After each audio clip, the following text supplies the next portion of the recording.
Hello everyone, welcome to New Gen Politics. Some good news out of DC today, where the Supreme Court has ruled unanimously that Trump is not allowed to be removed from the ballots by states for federal elections.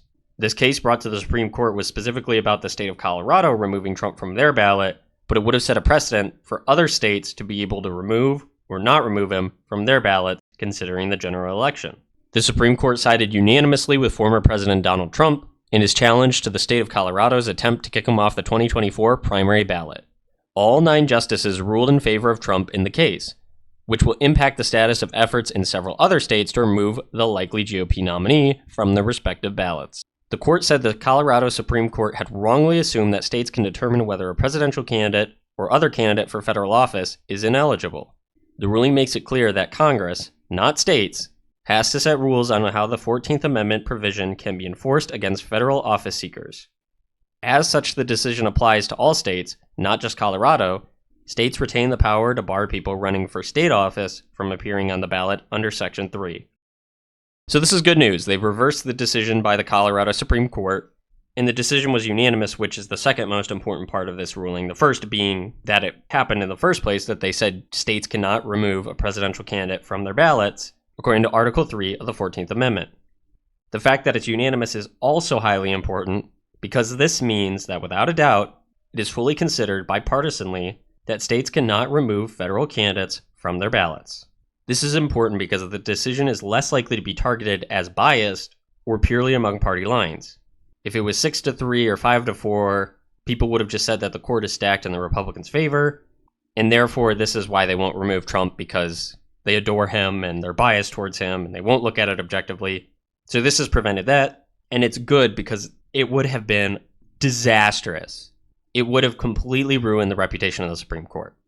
If the Supreme Court allowed states to just blatantly remove candidates from their ballots, we would have had a real problem on our hands, because the Supreme Court decision affects more than 30 states that have considered challenges to remove Trump from the 2024 ballot.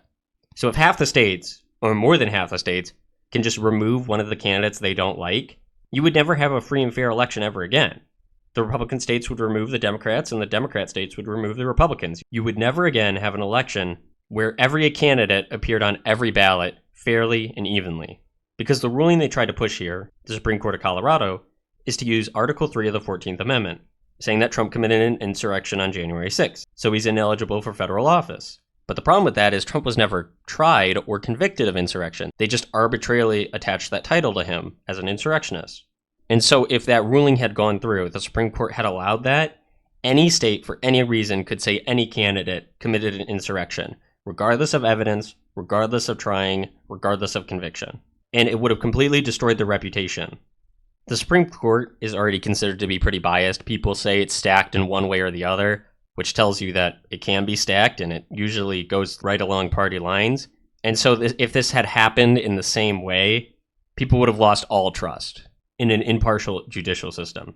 They would have said it's biased one way or the other, and therefore it's unnecessary because all it does is push the agenda of whoever's in power. So let's be very, very thankful that they ruled unanimously against Colorado. And think about it logically. Does it make sense that millions and millions of people would not be able to vote for the candidate they want just because one state or 2 states or whoever decides that they can't? And that means that a single state could swing an entire election. Think of how close every presidential election has been throughout history.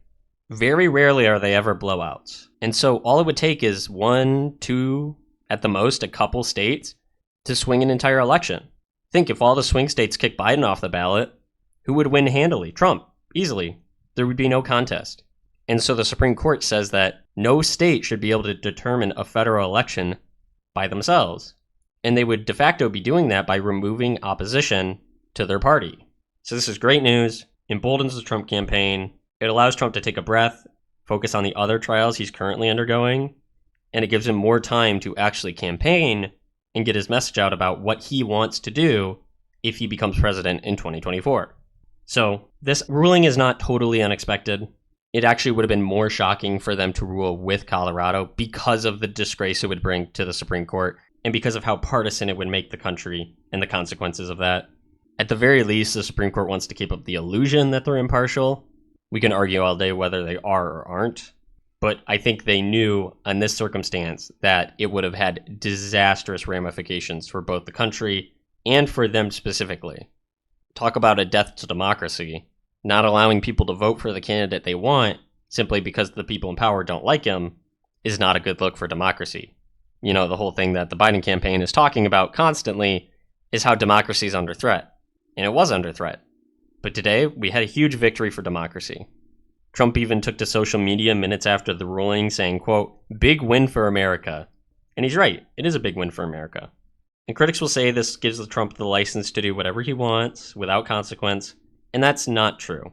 If Trump commits a crime in which there's a law for actually on the books, he should be charged with it. He should be convicted of it. The reality is this case specifically, I'm not talking about his other ones, this case specifically had no basis. He was not charged, he was not convicted of anything, but still he was faced with the consequence as if he were. So it's good we don't set that precedent that you can just target political opponents and attribute false accusations to them and then hit them with the consequences without a fair trial. And this just brings another layer into the ongoing debate between the federal and the state's government's power, what they're allowed to do. I think this decision was good. I don't think it's taking power away from the states because it is a federal election. And usually I'm not for giving the federal government even more power, but in this instance, it just made logical sense that the federal government retains the ability to decide who's on the ballot and who's not. And Congress, elected by all the states and all the people, gets to represent the opinions of all the people and determine what are the laws and the rules and the regulations and the boundaries and the limits for things like the 14th Amendment and other instances where federal employees and elected officials are charged or convicted of crimes. I think that just makes logical sense. And I think most people see that as being reasonable. Again, this does not give Trump a license to do whatever he wants. He's still facing tons of other accusations, tons of other court cases. We'll see how all those pan out. But it seems that none of them will be enough to disqualify him from running for office. There may be monetary fines. There may be actual jail time, theoretically. I don't think that would actually happen. But Trump still has a very difficult road ahead of him, but this at least gives him the opportunity to participate in the game, even if the deck is stacked against him. So let me know, what do you think? Do you think the Supreme Court ruled right on this one? Do you think there's going to be any major consequences from this ruling? And do you think the Supreme Court is actually unbiased, as this example would have you believe? Let me know all that down in the comments below. And as always, don't forget to like, share, and subscribe. Thank you for watching.